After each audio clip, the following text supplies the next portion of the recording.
Bueno, buenas noches, iglesia. Un poquito extraño, ¿va? Noches. Siempre lo hacemos de día, pero pues bueno, hoy las cosas así están y así es como lo podemos hacer, pero le damos gracias a Dios que nos podemos reunir nuevamente y que podemos estar en familia nuevamente. No es lo mismo estar ahí escuchando por la televisión o por el celular o por la computadora la alabanza, la adoración, a unirnos en un mismo espíritu y estar adorando y alabando a Dios. La presencia de Dios estuvo con nosotros y esa es la promesa de Él, de que Él estará con nosotros. Hoy vamos a iniciar una serie de prédicas nueva para el mes de febrero que se llama La Ruta Correcta o El Camino Angosto. Antes de entrar a la prédica me gustaría que oráramos.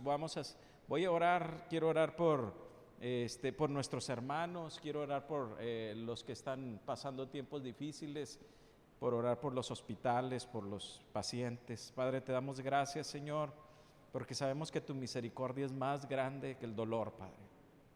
Sabemos que tu gracia es más grande y más poderosa que lo que el pecado hace, que lo que la maldad hace, Padre. Sabemos que tu gracia es mayor, Señor, que tu gracia es tan poderosa como tú mismo, como tu omnipotencia, Señor. Y Padre, hoy pedimos de esa gracia, Señor, para nuestros hermanos que están en aflicción, nuestros hermanos que están enfermos, Señor. Igual pedimos para los que están en hospitales, para los pacientes, para los familiares, y pedimos por los médicos y enfermeras y el personal médico en estos momentos, Padre, que tu gracia sea derramada sobre de ellos, Padre. Te damos gracias por este servicio, lo ponemos en tus manos, en el nombre de Jesucristo, amén. Bueno, vamos a iniciar una nueva serie, como les decía, La Ruta Correcta o El Camino Angosto. Muchas veces nos preguntamos, ¿iré caminando por el camino correcto? ¿Estoy haciendo lo correcto? ¿Estoy viviendo realmente una vida que me lleva hacia la salvación, que me lleva hacia Cristo, o estoy viviendo otro tipo de vida que a lo mejor no es realmente la que me lleva a la salvación? Entonces, hoy queremos hablar del camino angosto. Dice la Escritura que el camino ancho es muy grande, pues es ancho, y que es muy fácil caminar a través de él, y que podemos, pero que ese mismo camino nos lleva hacia la perdición, pero que el camino angosto, dice en Mateo 7:3, entren por la puerta estrecha, porque es ancha la puerta y espacioso el camino que conduce a la destrucción, y muchos entran por ella, pero estrecha es la puerta y angosto el camino que conduce a la vida, y son pocos los que la encuentran. Aquí está diciendo en el libro de Mateos, estrecha es la puerta y angosto es el camino que conduce a la vida, y son pocos los que la encuentran. ¿Qué es esa puerta? ¿Quién es esa puerta? ¿A qué se está refiriendo Jesús con entrar por esa puerta angosta y caminar por el camino de la salvación y entrar por el camino de la vida? En el libro de en el libro de Juan, en el capítulo 10, versículo 9 dice, yo soy la puerta. El que por mí entra será salvo, y entrará y saldrá y hallará pastos. ¿Quién es esa puerta estrecha? La puerta estrecha, el camino angosto, es Cristo. Cristo es el que nos da la entrada hacia ese camino. No podemos caminar el camino angosto si no es por medio de Cristo. Cristo es el que nos llama. Cristo es el centro. Cristo es el que inicia todo en nuestras vidas. ¿Y cómo es que entramos a esa puerta estrecha? ¿Cómo entramos a través de esa puerta estrecha y caminamos el camino angosto? ¿Cómo sabemos que estamos caminando por el camino angosto? Cuando la salvación y nuestra vida depende de Cristo. Cuando lo que buscamos es lo que Cristo está ofreciendo. Cristo subió a la cruz para la salvación de nuestros pecados, subió a la cruz para la vida eterna. Cuando nosotros, Cristo nos llama y nos recoge y caminamos una vida que es a través de Cristo, a través de su gracia, a través de su amor fuimos llamados, no por lo que somos, no por lo que hicimos, sino por su gracia podemos entrar a través de esa puerta. Cuando nosotros estamos caminando, queriendo caminar por un camino donde nosotros nos esforzamos, donde queremos que sean nuestros esfuerzos, donde nosotros queremos agradar a Dios, donde cuando vemos nuestro pecado, cuando vemos nuestra maldad, nos apartamos y nos alejamos de Dios, estamos caminando por el camino ancho. El camino angosto solamente es a través de Cristo. Él es la puerta de entrada.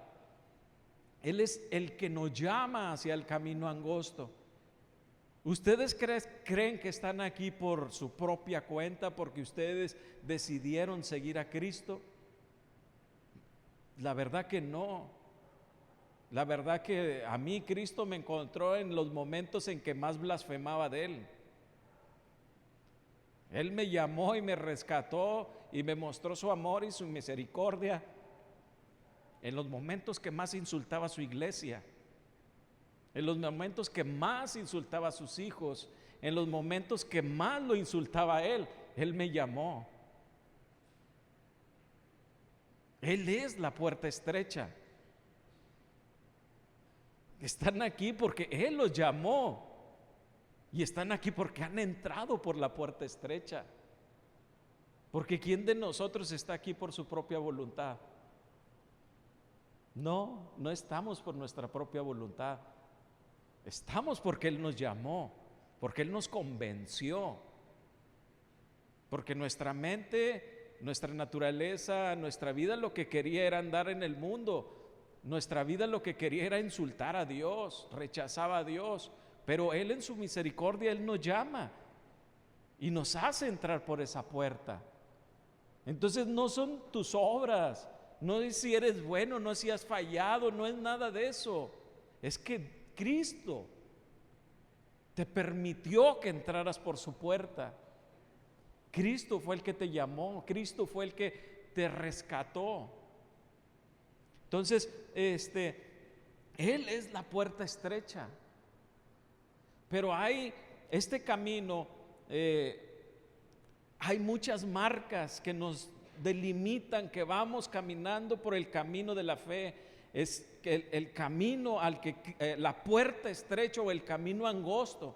Hay muchas marcas y algo sucedió en una etapa de la vida de la humanidad. Algo sucedió allá por los del año 1000 al año 1500 o más o menos del año en la Edad Media. Algo cambió, que la iglesia cambió sus marcas, sus señales del camino. Y las marcas fueron borradas, las marcas, las señales que nos indicaban el camino angosto fueron borradas. ¿Por qué existen todas estas marcas de las que vamos a hablar del camino angosto? Porque si no nos las revela Dios, si no nos las revelan las Escrituras, nuestra mente todavía no está lista para discernir el camino correcto. Nuestra mente no discierne correctamente, no entiende y no sabe cómo caminar por el camino correcto. Y en un tiempo esas marcas fueron borradas, pero hubo un hombre y un grupo de hombres, porque la obra esta no fue de un solo hombre, allá por el año 1517, el 31 de octubre de 1517, que alguien se armó de valor y dijo: ya no podemos caminar por este camino, ya no podemos caminar por un camino lleno de confusión, por un camino lleno de marcas que no son correctas. Ya no podemos caminar por este camino. Este hombre es Martín Lutero. Martín Lutero en el año 1517 dice: vamos a parar ya todo esto y vamos a ponerle orden, porque estamos caminando por ningún rumbo, no estamos caminando por el camino angosto, no estamos caminando por Cristo, no estamos caminando a través de la gracia, no estamos caminando a través de la fe, no estamos caminando glorificando al Señor. Entonces Martín Lutero y un grupo de personas deciden hacer un cambio y decir: vamos a poner en orden todo esto. ¿Qué era lo que estaba sucediendo en ese tiempo? Para poder entrar al cielo se tenía que comprar la salvación. O sea, ¿cómo se compraba? Pues si alguien se moría, uno iba a la iglesia y compraba, les decías: bueno, esta persona se murió, pero yo no sé si fue al cielo o no fue al cielo, entonces ¿cuánto cuesta la indulgencia de mi ser amado? 1,000 pesos, y pagabas tus 1,000 pesos y ya. O tanto servicio en la iglesia, o tanto, y entonces se estaba haciendo este tipo de situaciones, y Martín Lutero y un grupo de personas dicen: no, así no es.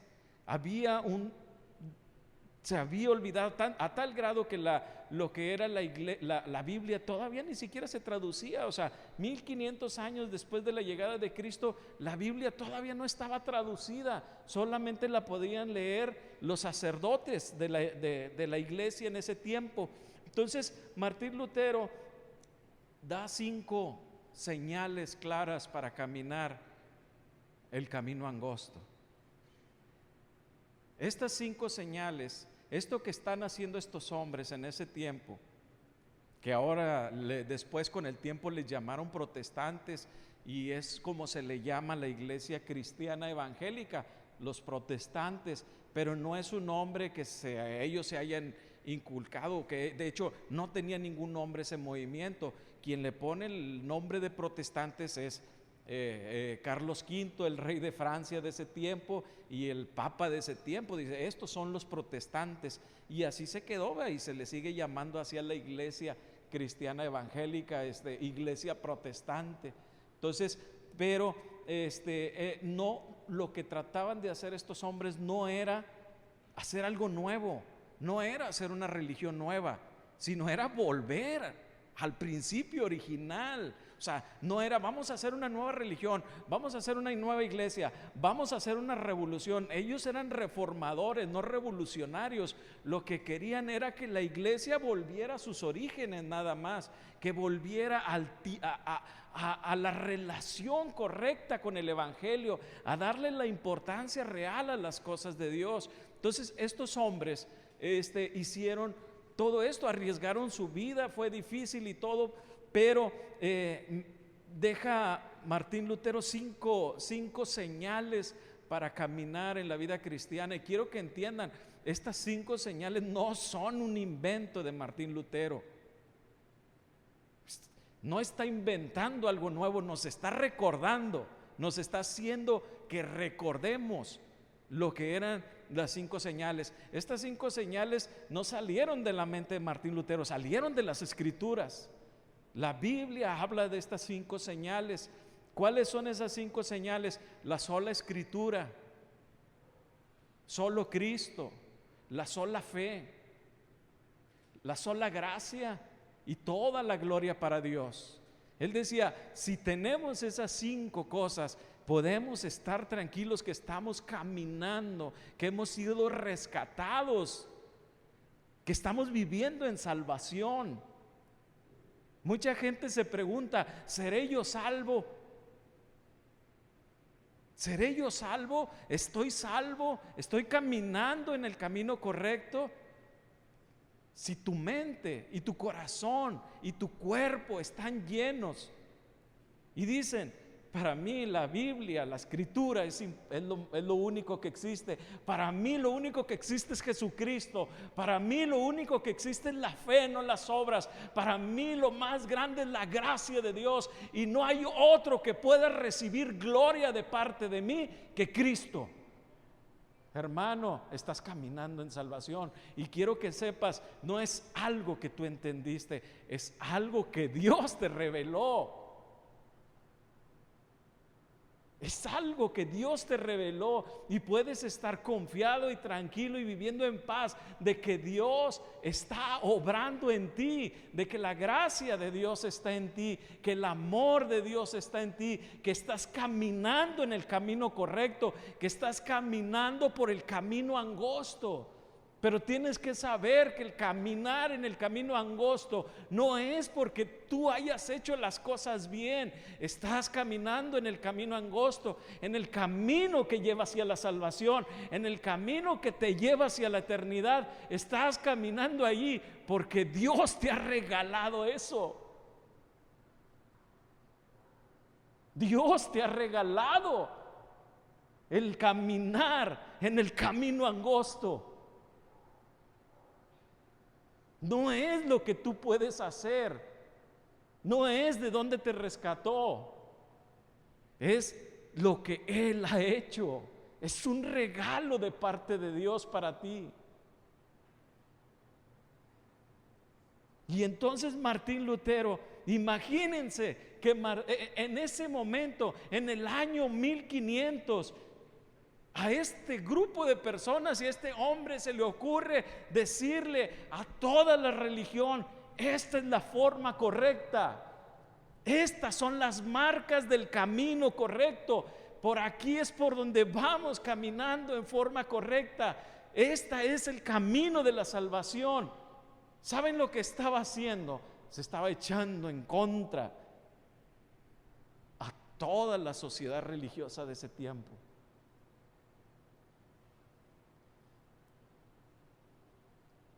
Y yo creo que muchos de nosotros caminamos ante esa adversidad.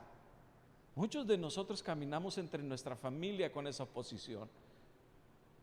Muchos caminamos ante una sociedad en nuestro trabajo. Nuestros jóvenes en las universidades caminan ante esa oposición.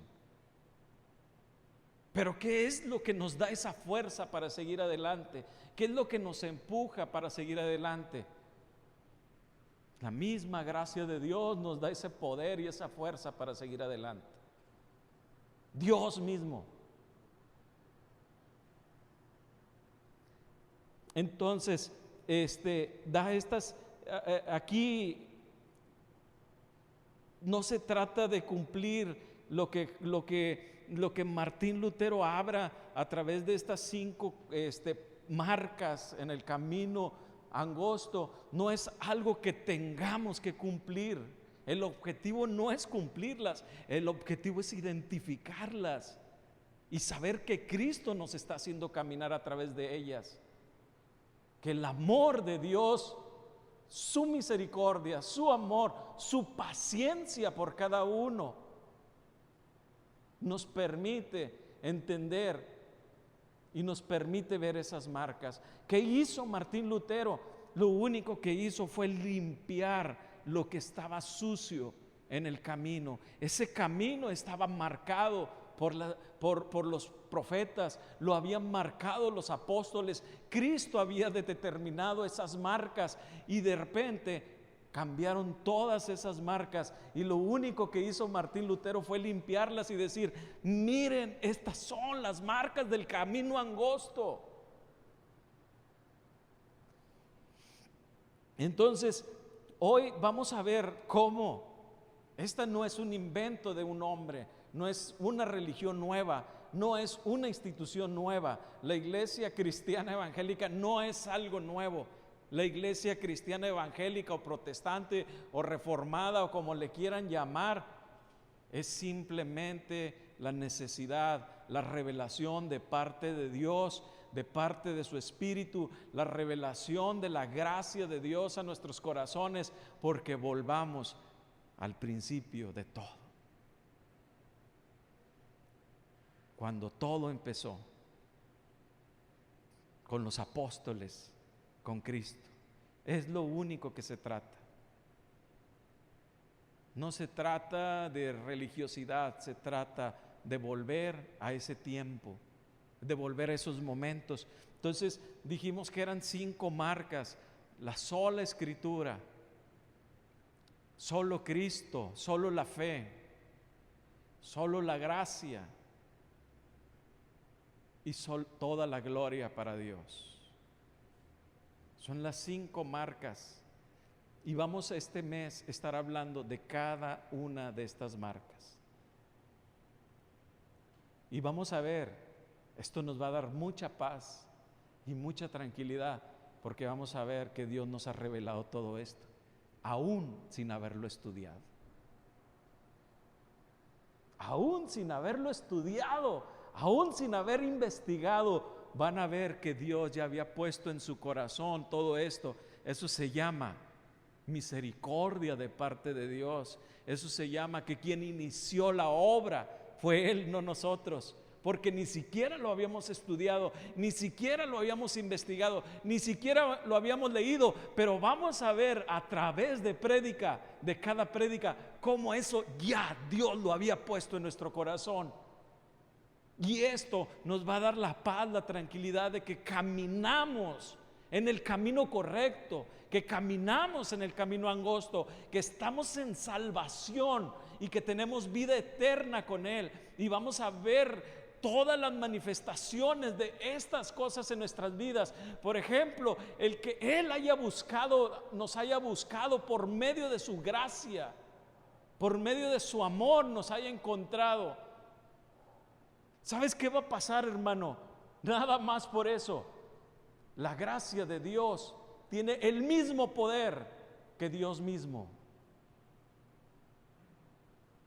La omnipotencia de Dios se revela a través de su gracia. Y si todo lo hizo por gracia, y si te encontró en el peor momento de tu vida blasfemando en contra de Dios, pecando en contra de las leyes de Dios, siendo infiel a Él, te encontró en esos momentos y por su gracia Él te rescató y te llamó. ¿Tú crees que en este momento te va a dejar? ¿Tú crees que en este momento te va a dejar que caigas? ¿Tú crees que en este momento va a Él permitir que te pierdas? Ni el pecado ni nada tiene poder como la gracia de Dios en tu vida. Él no va a volver a dejar que te vayas, porque tu vida ya no depende de tus fuerzas, ya no depende de lo que tú haces. Tu vida depende de lo que la gracia de Dios y el poder de Dios y Dios mismo está haciendo en ti. Nunca más vas a volver a ser igual y nunca más vas a volver a apartarte de Dios, porque la gracia de Dios tiene más poder que el pecado. Amén. Vamos a ver un tema el día de hoy: la sola escritura. Solo la escritura. ¿Por qué pone Martín Lutero la escritura como la primera parte del entendimiento de este camino estrecho? Dice, vamos a ver Deuteronomio en el capítulo 6, versículo 4, dice: escucha, Israel, el Señor nuestro Dios es el único Señor. Ama al Señor tu Dios con todo tu corazón, con toda tu alma, con todas tus fuerzas. Grábate en el corazón estas palabras que hoy te mando, incúlcaselas continuamente a tus hijos, háblales de ella cuando estés en tu casa y cuando vayas por el camino, cuando te acuestes y cuando te levantes. Átalas a tus manos como un signo, llévalas en tu frente como una marca, escríbelas en los postes de tu casa y en los portones de tus ciudades. Fíjense lo que está haciendo Dios en esta escritura, en el libro de Deuteronomio. Dios acaba de salvar a su pueblo de Egipto, acaba de rescatarlo, de liberarlo, y le dice, le da como mandamiento: ama al Señor tu Dios. Dios le está diciendo, la relación entre tú y yo se trata de amor, pero Él le está dando una ordenanza: ámame. ¿Por qué le está pidiendo que lo ame? Porque Él ya le había demostrado su amor. La relación entre Dios y su pueblo, la relación entre Dios y nosotros, no es una relación basada en conveniencia, pero tampoco la podemos comprar, tampoco podemos negociarla con Él, tampoco podemos hacer grandes obras para adquirir su amor. Su amor viene a nosotros porque esa es la naturaleza de Dios: amar.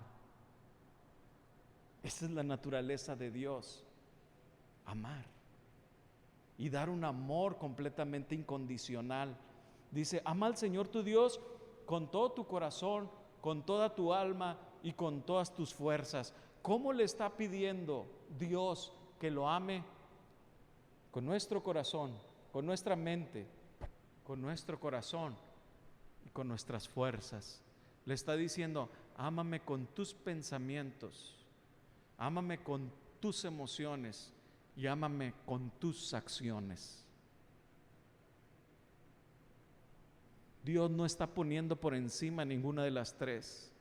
Dios está poniendo en el mismo lugar el conocimiento, las emociones y las acciones. Y Él está diciendo, ámame con esto y con tus acciones. Pero no solamente le dice que lo ame, sino le enseña y le dice exactamente cómo es que debe de amarlo. ¿Cómo era? Dice, grábate en el corazón estas palabras que te mando. ¿Cómo le estaba diciendo Dios que amara? ¿Cómo le estaba enseñando a su pueblo a amar a Dios?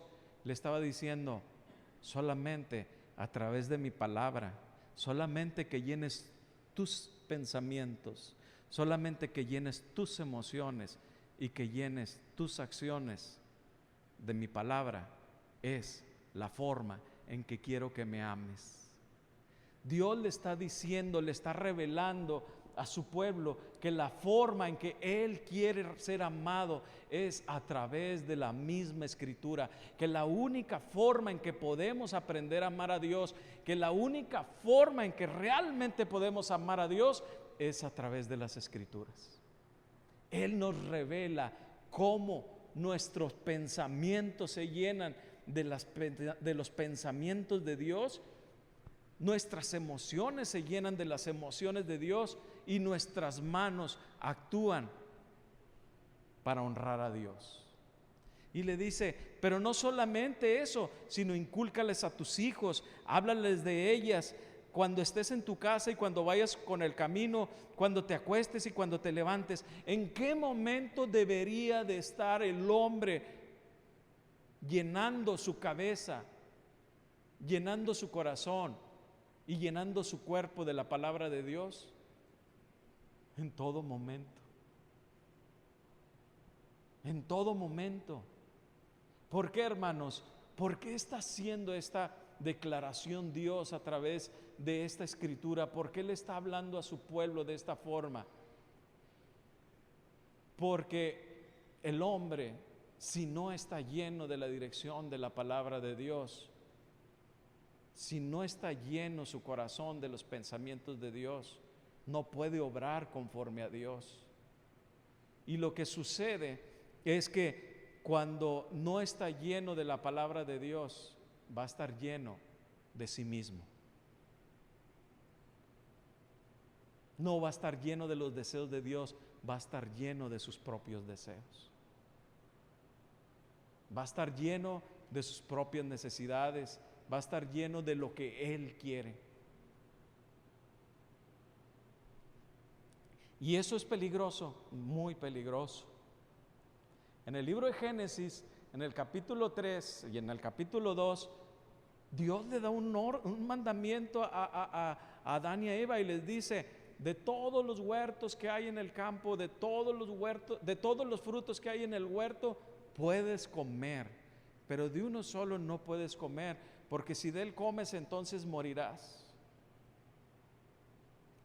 Cuando llega la serpiente y habla con Eva, le dice, Dios les dijo que no podían comer de ningún huerto. O sea, la serpiente estaba contradiciendo a lo que Dios había dicho. Estaba poniendo en duda en la cabeza del hombre lo que Dios ya había dicho, diciéndole, Dios ha dicho que no debes de comer de ninguno. La mujer le contesta, claro que sí, Dios dijo que podíamos comer de todos. La mujer sabía muy bien la palabra de Dios. Después de que Dios lo crea, Dios le habla al hombre.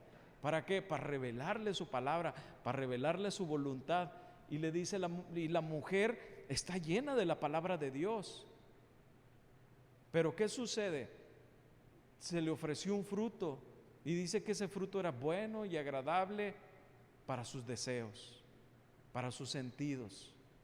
Y la mujer tomó el fruto. ¿Y qué fue lo que ocasionó el fruto? Inmediatamente la mujer y el hombre se vieron desnudos, desprotegidos. Ya no estaba la presencia de Dios con ellos. ¿Y qué sucedió? Se escondieron. ¿Y qué sucedió? Sintieron vergüenza. ¿Y qué sucedió? Se apartaron de Dios.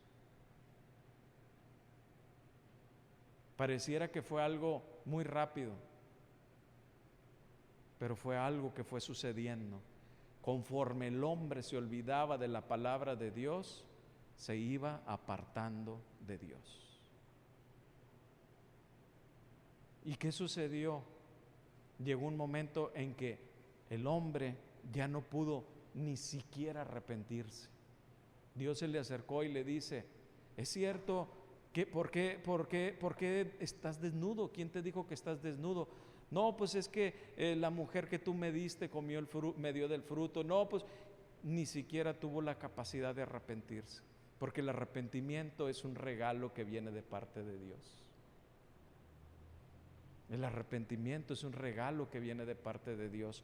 Entonces, el riesgo de no llenarnos constantemente de la palabra de Dios, el riesgo de no llenar nuestras emociones, nuestro corazón de la palabra de Dios, es que nos apartemos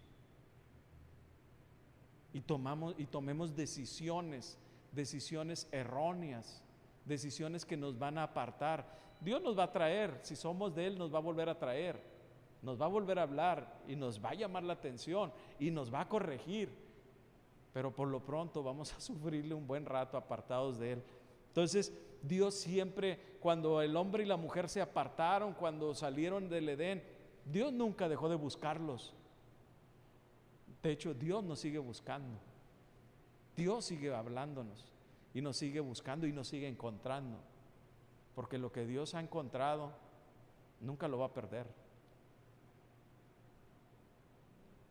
Lo que Dios ha elegido nunca lo va a soltar. Lo que Dios ha encontrado nunca lo va a perder. No sería Dios. Lo que es de Dios, Él no lo pierde. ¿Sí? Lo que es de Dios, Él no lo pierde. Toda la eternidad va a ser de Él, porque es Dios. Esa es su soberanía. Pero lo interesante es esto, que Dios nos muestra y nos enseña cómo amarlo a través de su Escritura. La Escritura nos revela, nos muestra nuestra situación, nos muestra en qué lugar estamos. Mucha gente se asusta al leer las Escrituras porque ve que está fallando en las Escrituras, que dice: es que yo cometo estos errores, es que yo fallo, y se asusta, como se asustó Adán y Eva.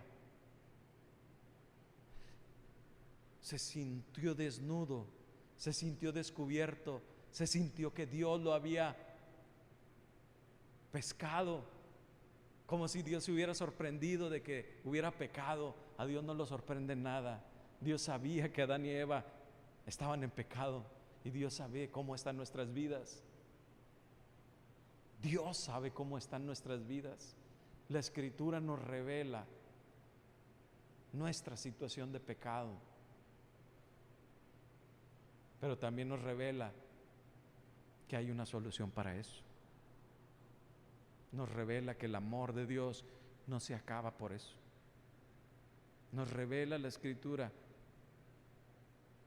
que Cristo murió en la cruz por nosotros y que fuimos tan importantes para Él,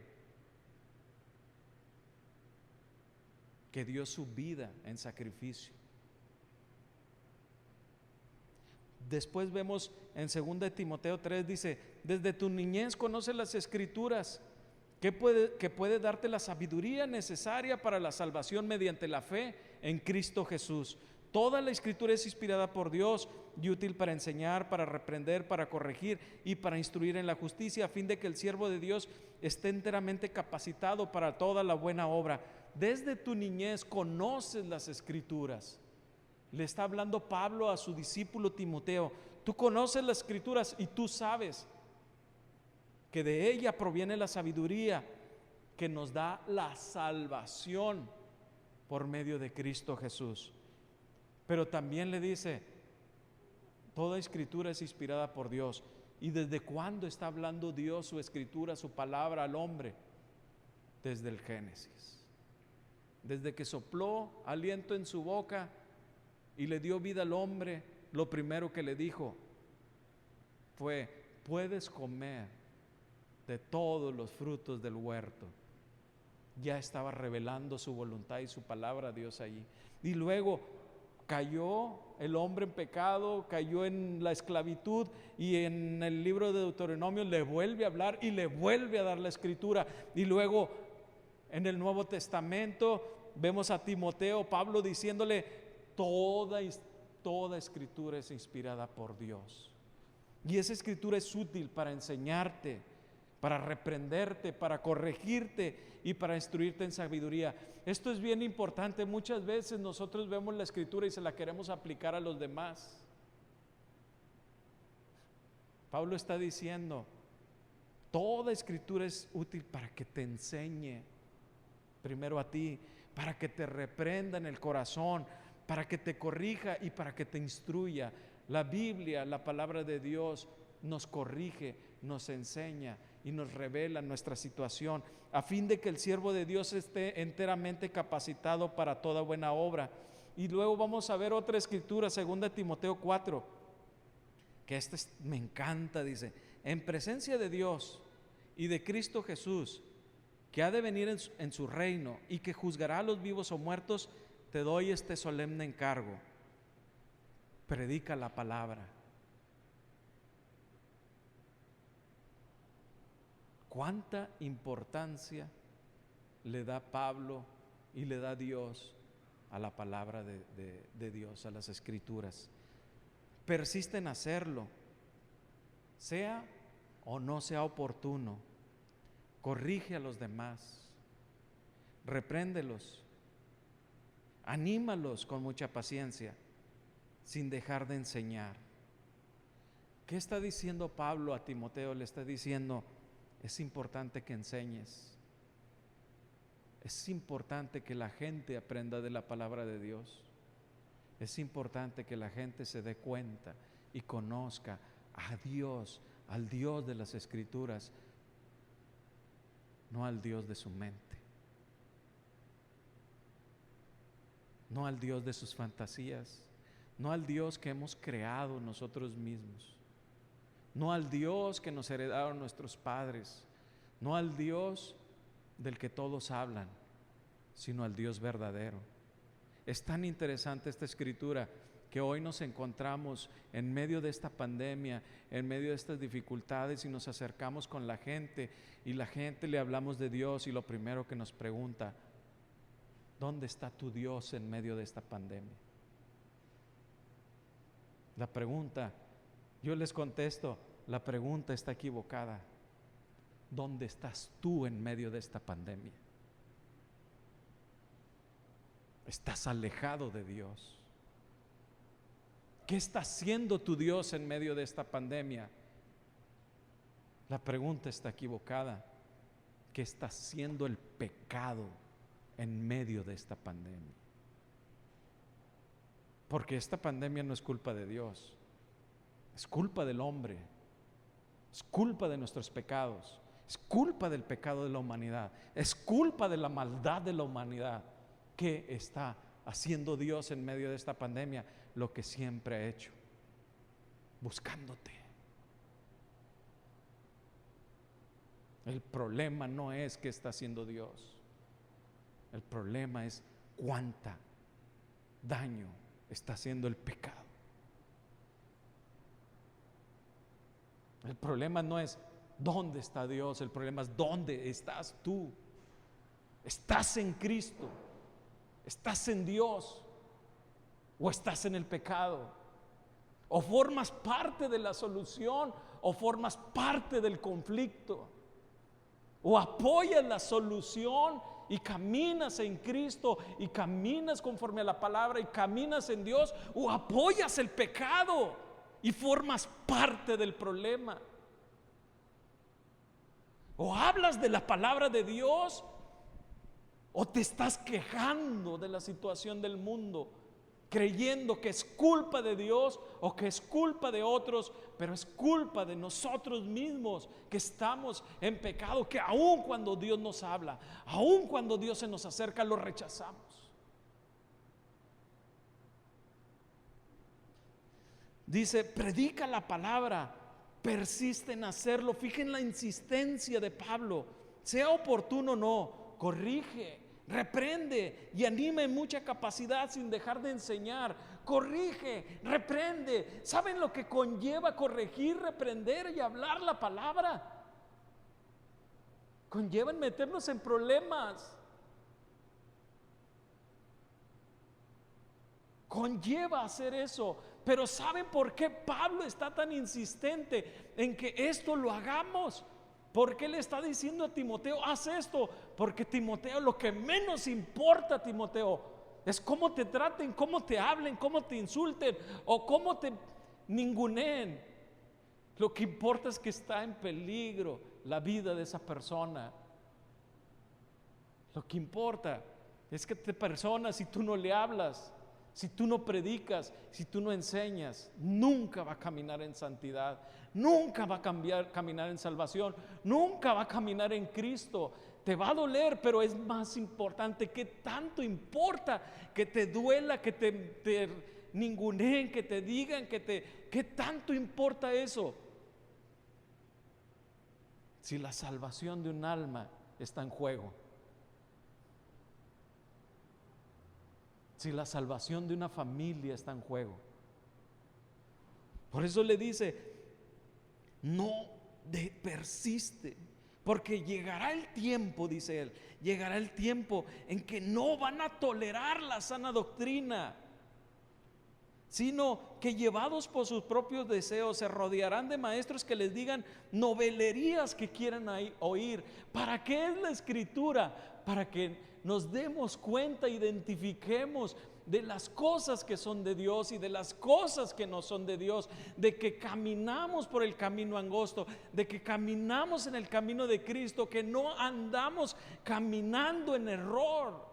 Para eso es la escritura, para marcarnos el camino correcto en Cristo. Lo que está sucediendo, dice, van a venir situaciones, van a venir momentos en que la gente solo quiere escuchar lo que le gusta escuchar.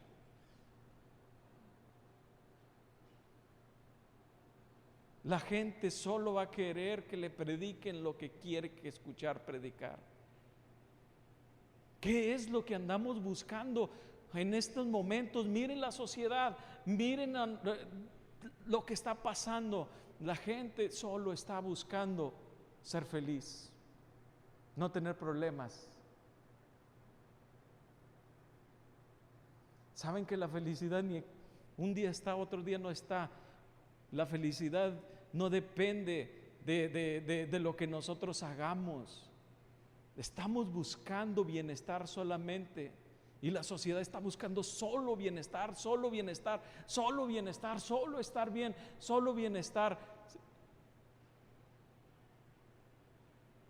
Y la salvación, que es más importante y es eterna, y nuestra relación con Cristo, que es más importante y que es eterna, y nuestra vida eterna con Él, que es más importante.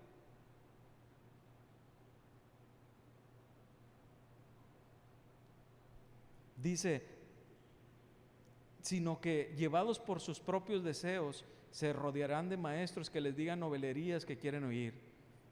Dejarán de escuchar la verdad y volverán a los mitos. Tú, por el contrario, sé prudente en todas las circunstancias, soporta los sufrimientos, dedícate a la evangelización y cumple con los deberes de tu ministerio. La palabra de Dios es nuestra guía. Y no es necesario que seamos así como que súper estudiosos.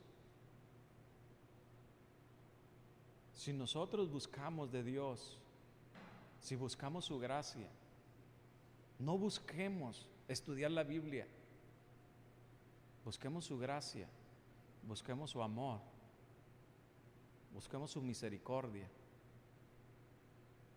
Y les aseguro que les va a venir una sed y un hambre por la palabra.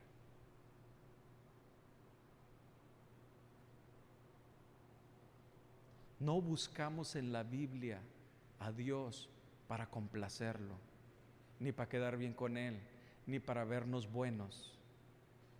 Buscamos a Dios en la Biblia porque Él nos está gritando que lo busquemos. Él nos grita, nos llama y nos dice: sigue leyendo, sigue leyendo. Y cada que leemos más nos llena, y cada que aprendemos más de la palabra más nos gusta y más nos llena. ¿Por qué? Porque es la misma gracia de Dios que nos arrastra a buscarlo en el camino correcto. Es el Espíritu de Dios el que nos lleva a buscarlo en los lugares correctos. Si nosotros nos dejamos guiar por nuestra naturaleza, no vamos a buscar a Dios en la Biblia. Vamos a querer buscarlo, como dice aquí, en nuestros deseos. Y nos va a gustar que nos digan puras cosas buenas, y nos va a gustar que nos digan puras cosas bonitas, y nos va a gustar que nos digan que todo va a estar bien, cuando la realidad es que esto no va a estar bien. Vamos a seguir batallando en este mundo, vamos a seguir luchando, va a seguir habiendo problemas, va a seguir habiendo dificultades, nos vamos a seguir enfermando, vamos a seguir teniendo problemas económicos, vamos a seguir teniendo problemas de carácter. Eso va a seguir. Todo lo que dicen de que todo va a estar bien es mentira. No necesitamos estar bien, necesitamos a Cristo, necesitamos de su gracia, necesitamos de su amor.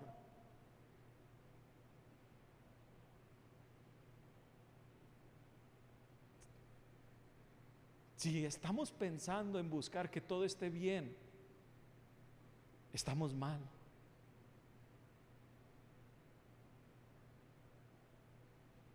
Su palabra nos lleva a buscar ¿a quién? A buscar a Cristo. No a buscar felicidad, ni a buscar que todo esté bien padre y que nos vaya bien y que Dios nos regale un Ferrari, un Lamborghini, un Mercedes y que eso no va a suceder, eso es mentira. Dios vino para salvarnos, Cristo se sacrificó para salvarnos, no para que tengamos un Lamborghini.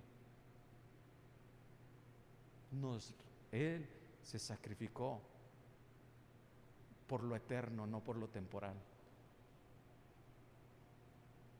Claro que si buscamos el reino de Dios y su justicia, todo vendrá por añadidura. Vendrá la felicidad, vendrá el gozo, vendrá la alegría, vendrán bienes materiales, vendrán muchas cosas. Vendrá salud, si buscamos primero a Dios. Amén.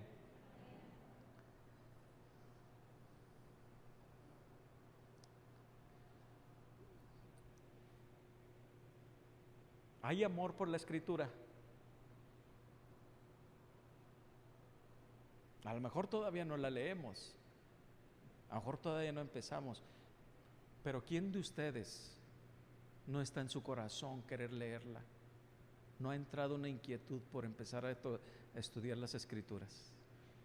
¿Quién?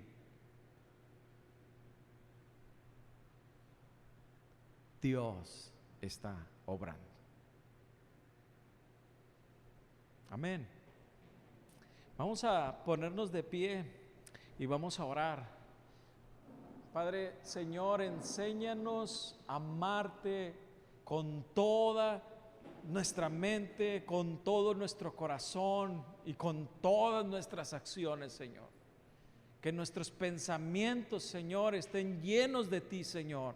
Que nuestras emociones estén llenas de ti. Decía un pastor de allá del siglo pasado: vale más una onza de amor en el corazón que una tonelada de conocimiento en nuestra mente. Padre, llénanos